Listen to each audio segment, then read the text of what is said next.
Hai teman-teman, balik lagi bareng di Sireni di channel kesayangan kalian, Mochin Stories.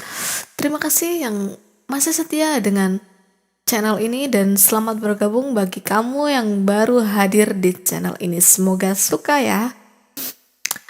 Oke, kali ini bakal aku lanjutin kisah tentang Keira dan Aruf. Mulai di detik-detik akhir perjalanan cinta mereka. Suamiku Tuan Dispenser part 9.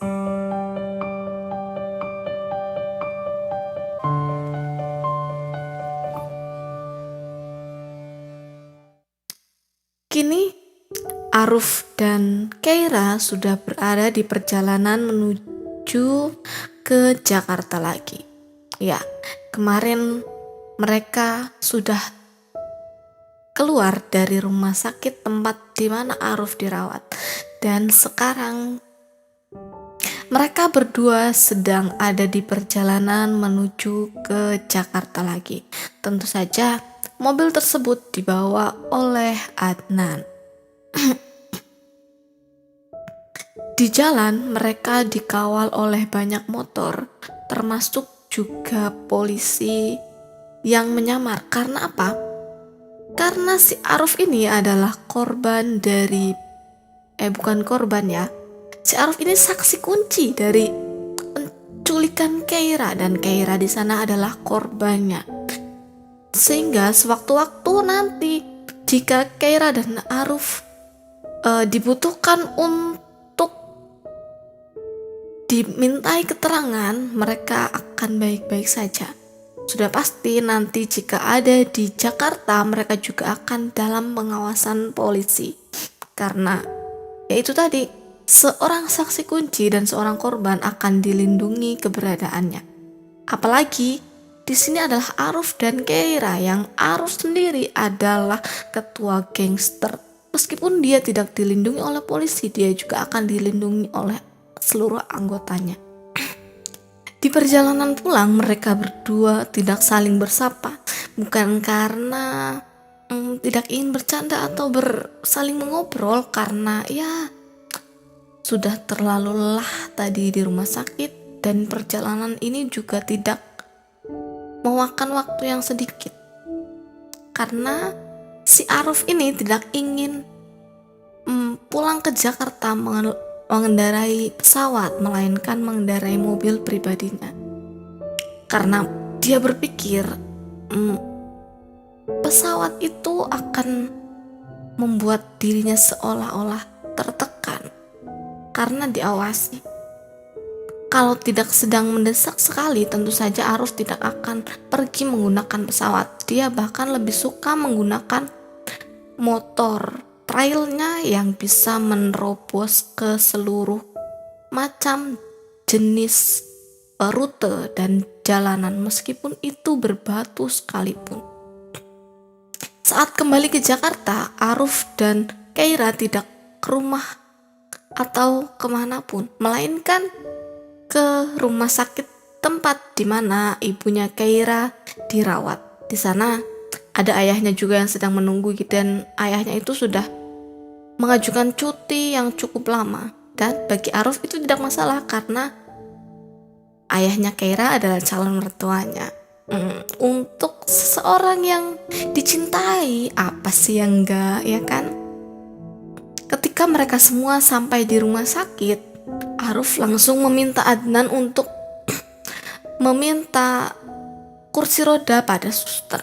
Awalnya suster mengira ada sebuah pasien kecelakaan atau apa, ternyata itu untuk membawa Aruf. Ya, memang Aruf saat itu masih sakit di lengan dan juga dada sebelah, salah satu bagian dadanya yang terkena peluru, juga kakinya yang ditembak oleh Leon waktu di Surakarta. Adnan pun datang dengan kursi roda dan satu perawat. Ini tuan, kursi rodanya, silakan Anda keluar, ucap Adnan ketika dia membuka pintu mobil Aruf. Suster, apakah saya boleh rawat jalan di sini? Saya tadinya dari rumah sakit di Solo. Kemudian suster itu sambil memegangi kursi rodanya, Dan Aruf yang sedang melangkah dari mobil menuju ke kursi roda, dibantu oleh Adnan dan Keira tentu saja, diperhatikan oleh si suster itu. Kemudian dijawab, apakah ada surat keterangan dari dokternya, Pak? Kata si suster itu. Ada dok, ada suster. Nanti diambilkan oleh asisten saya, kata Aruf. Dan asisten yang dimaksud di sini adalah Adnan. Tentu saja Adnan dengan sigap mau mengambilkan surat keterangan dari dokter tersebut. Karena memang sebelumnya Adnan sudah dimintai tolong oleh Aruf untuk meminta surat keterangan itu kepada dokter. Tapi suster, saya hanya ingin rawat jalan saja di sini, tidak ingin rawat inap karena saya merasa jika beristirahat di rumah akan jauh lebih rileks dan tidak terpancang oleh obat-obat, kata si Aruf. Lalu ucapan tersebut ditanggapi oleh Keira. Apa nggak sebaiknya Pak Aruf ini diperiksa dulu sama dokter di sini? Nanti dokter aja yang memutuskan Pak Aruf ini boleh rawat jalan atau harus rawat inap, kata Keira dengan pelan. Dan ucapan Keira itu diiyakan oleh sang suster. Kemudian si Aruf ini akhirnya menurut apa yang dikatakan oleh Keira, karena jika tidak diiyakan sudah pasti Keira akan ngambek. Ya udah deh, iya calon istriku yang cantik, aku nurut sama kamu, kata Aruf sambil tersenyum. Kemudian Aruf pun dibawa ke ruangan pemeriksaan VIP karena di situ jelas tertera Aruf adalah salah satu pemilik atau pemegang saham di rumah sakit tersebut. Dan tentu saja Aruf juga ditangani oleh dokter spesialis tentang, sebenarnya bukan spesialis atau apa ya, dokter pribadi Aruf selama dia di Jakarta dulu sebelum pindah ke Bandung tentu saja.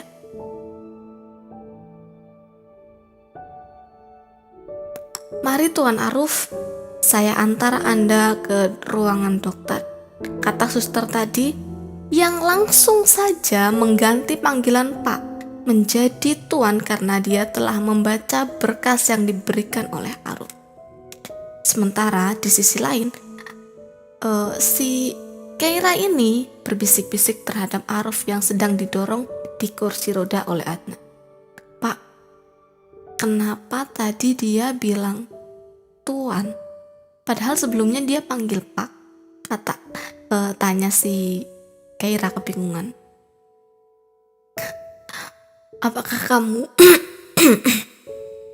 Apakah kamu bingung, Nona? Iyalah, masa enggak? Jawab Keira seketika. Kamu bingung? Hah, sama saya juga, kata Aruf sambil terkekeh. Pak, tolonglah, jangan main-main sama saya. Enggak, saya nggak main-main. Harusnya kamu tahu dong siapa saya, dan mungkin mereka juga tahu siapa saya. Jadi yang tadinya panggil Pak terus ganti panggil Tuan. Itu yang dikatakan oleh Aruf. Karena tentu saja lelaki satu ini tidak ingin identitasnya sebagai CEO, bukan CEO ya, sebagai pemilik Yonas Corporation terbuka. Dan juga dia tidak ingin diketahui jika dia juga adalah salah satu pemilik saham di rumah sakit tersebut. Setelah pemeriksaan selesai, Aruf dan Keira pun menuju ke ruangan ibunya Keira dirawat.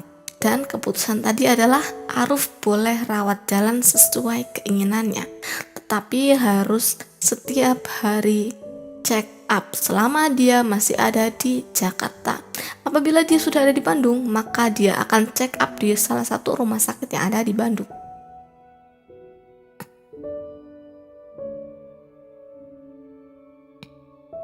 Ketika Aruf dan Keira memasuki ruangan ayahnya, ruangan ibunya Keira, Adnan ditinggal di luar. Dia tidak ikut masuk. Dia memilih berada di ruang tunggu karena dia tidak ingin mencampuri urusan keluarga dari Keira dan Aruf tentu saja.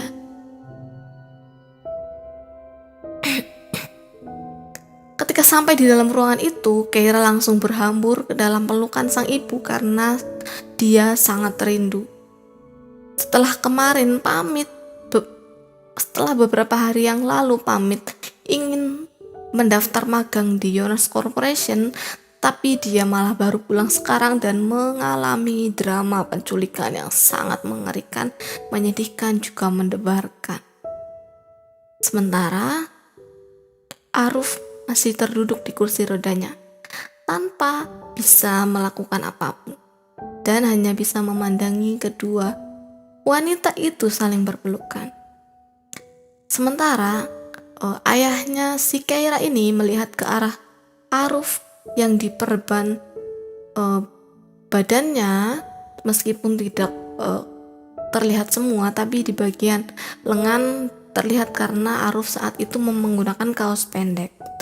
Dan akhirnya ayahnya Keira ini bertanyalah kepada Aruf, "Kamu kenapa, nak? Kok di kursi roda?" katanya. Saya habis terkena musibah, Pak," jawab Aruf sekenanya. "Tapi kamu baik-baik saja kan?" tanya ayahnya Keira lagi.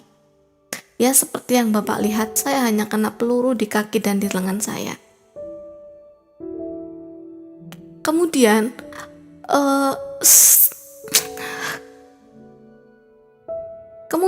bundanya Keira ini pun terkejut. Yang tadinya sedang memeluk Keira, pelukan itu langsung diurai dan menatap ke arah Aruf. "Bagaimana kau bilang hanya, padahal itu sebuah tembakan?" "Tidak apa-apa, Bu. Setidaknya nyawa saya masih selamat," kata Aruf dengan santai. "Iya, Bu, tapi dia itu kritis tahu. Dia kritis di rumah sakit gara-gara mau nyelamatin Keira." Aduh Keira dengan menggebu-gebu. "Hah? Nyelamatin kamu? Emangnya kamu kenapa?" tanya ibunya Keira.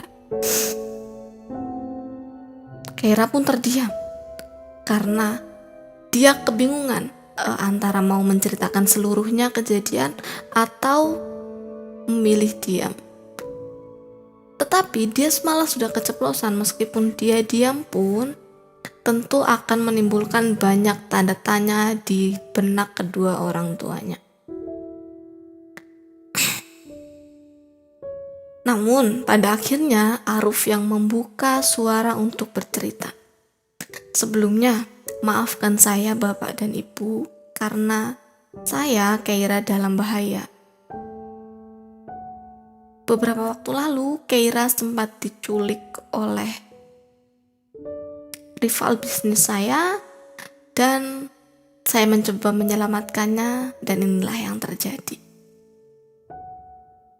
Sontak saja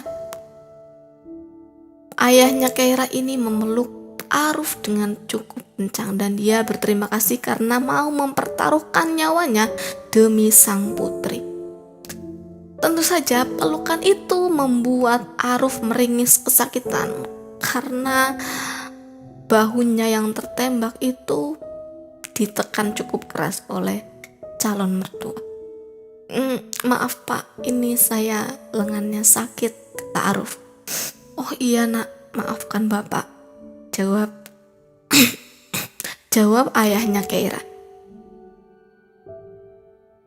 "Lalu bagaimana kamu bisa seperti ini?" tanya ayahnya Keira lagi pada Aruf.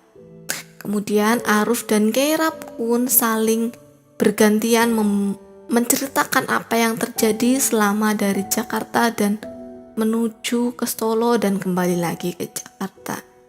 Sontak hal itu membuat kedua orang tua Keira pun terkejut Dan akhirnya mereka memutuskan untuk Aruf dan Keira segera menikah. Apa? Menikah? Aruf dan Keira terlihat sangat terkejut dan mereka berkata bersamaan,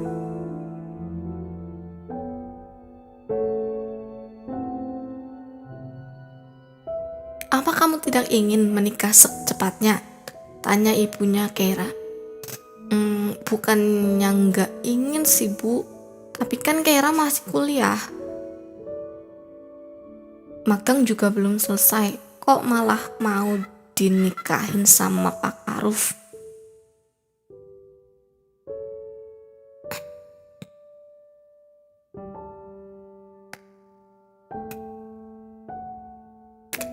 Lalu sang ibu pun berkata lagi, "Kamu kan kuliah, bukan lagi sekolah. Dalam perkuliahan bukankah nggak apa-apa kalau seorang wanita itu menikah?" Kata ibunya Keira mencoba memaksa anaknya untuk menikahi lelaki yang sedang berada di kursi roda tersebut.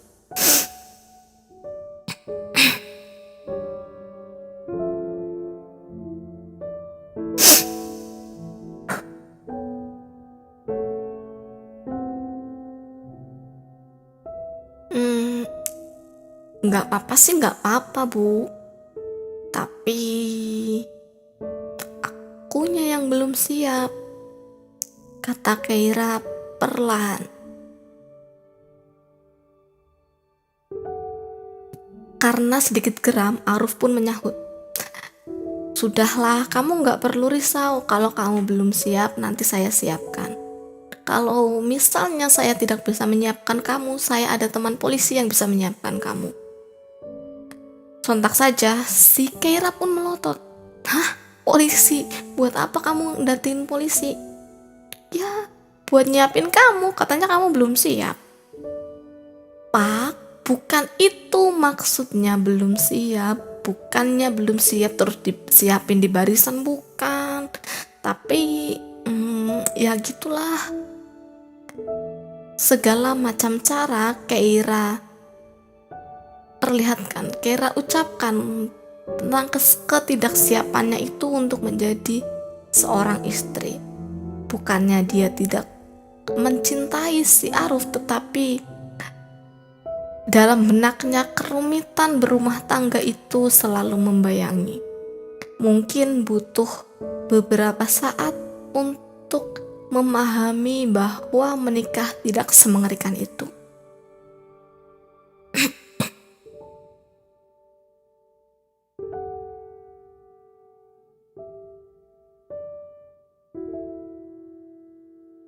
Kemudian Aruf pun berkata lagi, "Sudahlah, kamu jangan merisaukan tentang semuanya. Kamu jangan berpikiran setelah kamu menikah dengan saya, kamu tidak akan punya waktu untuk kuliah atau untuk mengejar cita-cita kamu. Kalau hanya untuk membereskan rumah atau memasak, saya bisa menyewa asisten rumah tangga. Apa susahnya? Kalau kamu belum siap memiliki anak, saya masih bisa menunda untuk beberapa waktu sampai kamu siap melakukan. Bagaimana? Apakah kamu masih keberatan?" tanya Aruf seolah dia memang sangat ingin menikahi Keira. "Oh, kamu memaksa. Sepertinya aku tahu kalau kamu memang sudah terkeira-keira."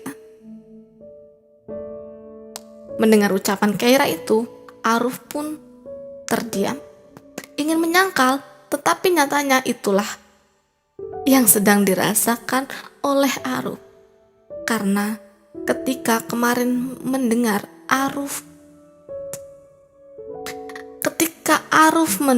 Keira diculik saja, Aruf seperti kehilangan separuh jiwanya, dan dia juga merasa mati tanpa kehilangan denyut nadi. Merasa sudah kehilangan separuh nafasnya, separuh belahan jiwanya. Pak Aruf diem aja nih. Berarti memang kamu udah tergila-gila dengan saya. Sudahlah Tuan, Anda tidak perlu menolak. Anda tidak perlu menyangkal jika Anda sudah tergila-gila dengan saya.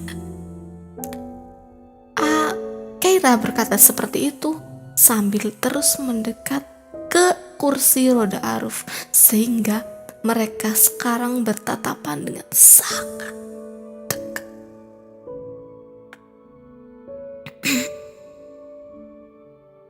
Semu merah jambu yang kemudian terus menjadi merah padam sangat jelas terpampang di wajah Aruf. Dan akhirnya Aruf mendorong Keira dengan telapak tangannya agar dia menjauh dari wajahnya. Ya, tentu saja Aruf salah tingkah. Baiklah, kalau memang Tuan Aruf Syam sudah tergila-gila dengan saya akan menerima pernikahan ini dengan senang hati. Itulah yang dikatakan oleh Keira dengan gaya yang sok angkuh dan sepertinya dia memang sedang menyombongkan diri di depan Aruf karena lelaki itu sudah takluk 90% mungkin.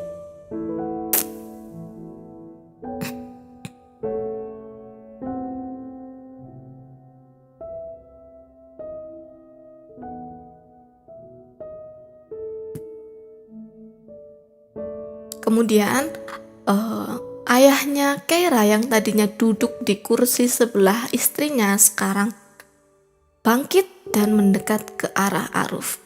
Dia mendorong kursi roda Aruf menuju ke dekat sofa. Untuk apa? Untuk membicarakan pernikahan mereka akan berjalan seperti apa pada nantinya. Juga sekalian menentukan tanggal pernikahan mereka berdua.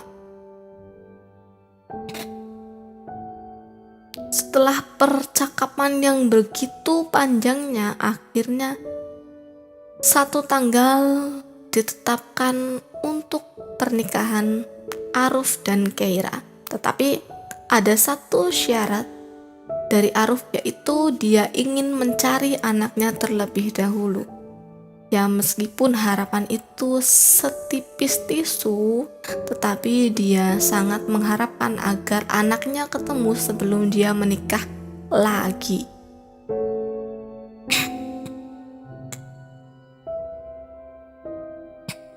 Syarat tersebut diterima, tetapi apabila tanggal yang ditentukan sudah mendekat dan anaknya tidak ditemukan, maka pernikahan itu akan tetap dilangsungkan dan anaknya akan dicari setelah tanggal itu. Dan Aruf menyetujuinya tentu saja.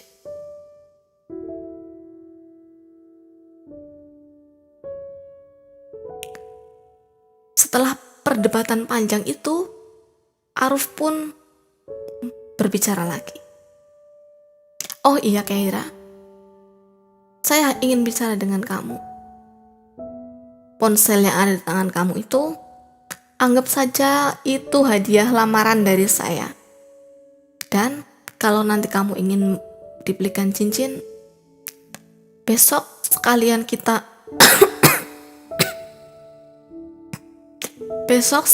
kita mengemas barang kamu yang ada di Bandung.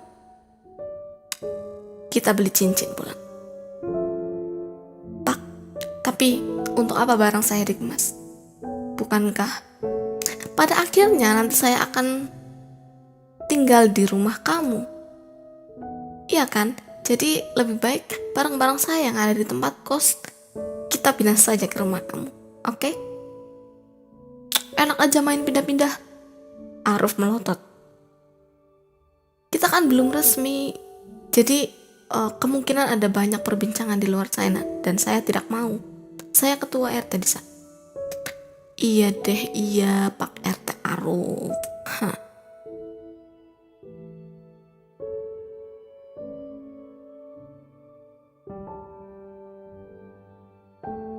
Dan untuk hadiah ponselnya, makasih ya. Kemudian Keira langsung memeluk Aruf dengan sangat erat. Dan ya tentu saja Aruf kesakitan lagi dan lagi. Keira, tolong jangan memeluk saya dengan erat sekali seperti ini, keluh Aruf. Oh iya pak, maaf. Aku lupa kalau kamu sedang terluka. Untung hatinya gak luka ya.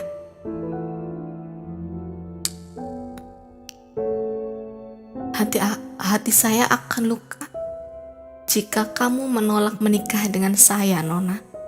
Itulah yang dikatakan oleh Aruf sambil menatap mata Keira dengan begitu dalam.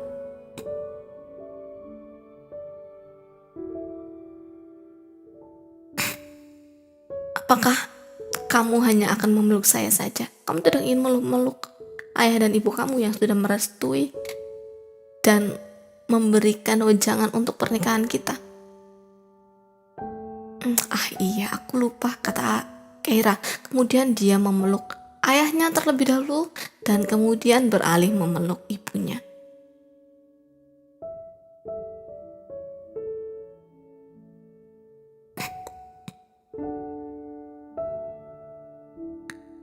Setelah pelukan itu selesai, Keira kembali lagi ke Aruf dan dia teringat lagi kepada magangnya yang kemarin belum selesai.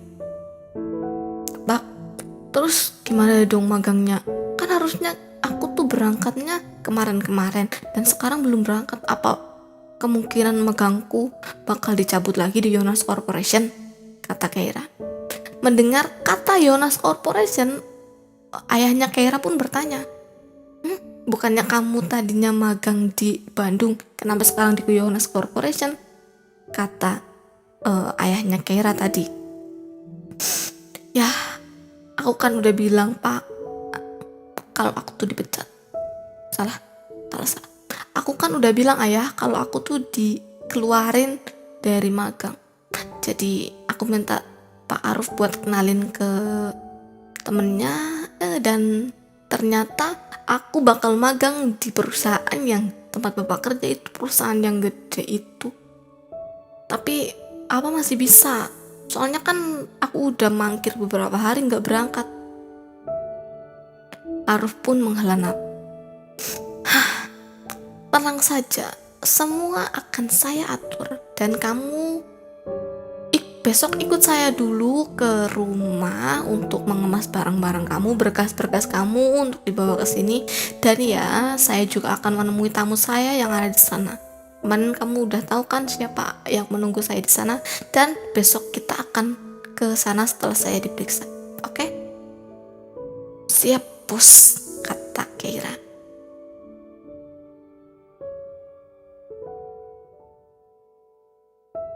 Setelah beberapa lama mereka saling diam,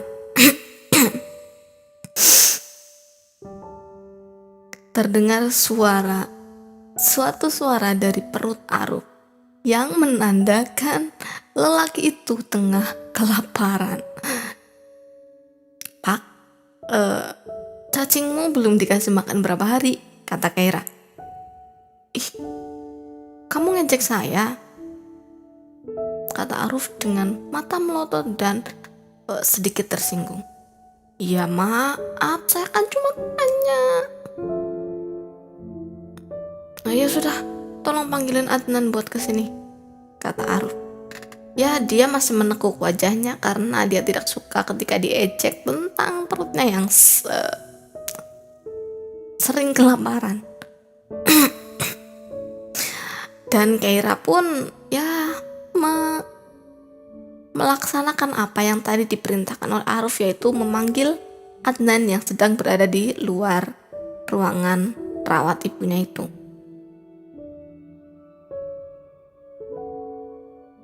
Kak Adnan, kamu dipanggil sama Pak Aruf tuh di dalam, nggak tahu mau buat apa, kata Keira ketika dia membuka pintu dan mendapati Adnan di depan sana sedang duduk dan memainkan ponsel.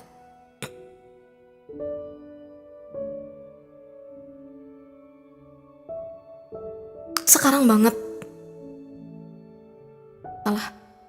banget Nona, tanya Adnan. Iya sekarang, ayo masuk, kata kata Keira lalu menarik Adnan masuk ke dalam ruangan sang ibu. Oke, ini udah aku bawa Adnannya, mau diapain? Mau dicincang buat makan apa? Kata si Keira dengan brutalnya. Kira-kira kamu emangnya saya Sumanto mau makan orang? Kata Aruf masih dengan nadanya yang sedikit tersinggung. Saya ada perlu apa memanggil saya Tuan?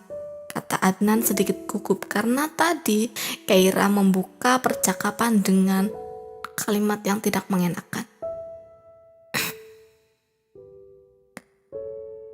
Ya sudah, kamu belikan saya makan, terserah kamu apa, kamu tahu kesukaan saya apa.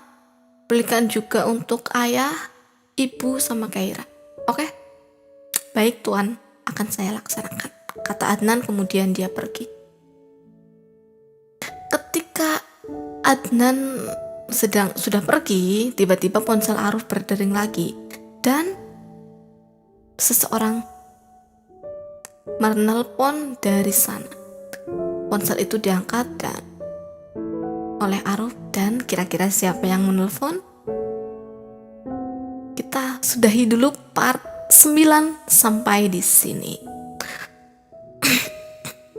Kira-kira siapa ya yang nelpon Pak Aruf? Apakah Pak RW atau polisi atau mantan pacarnya yang dulu? Bakal makin seru gak sih di part-part akhir antara Keira dan Aruf? Apakah akan terjadi pergolakan batin di antara mereka? Kita tunggu saja di part terakhir. Nanti di part 10 sekaligus part terakhir kisah antara Keira dan Aruf. Untuk part 9 kita cukupkan sampai di sini dulu. Terima kasih buat kalian yang udah nonton. Jangan pernah bosan denger ocehan dari Mocin yang mengemaskan dan imut, oke? Sekian dari saya. Jika ada lebihnya silakan dibawa pulang untuk kalian semua. Jika ada kurangnya, mohon jangan dianggap sebagai hutang. Saya Mocin, terima kasih, sampai jumpa.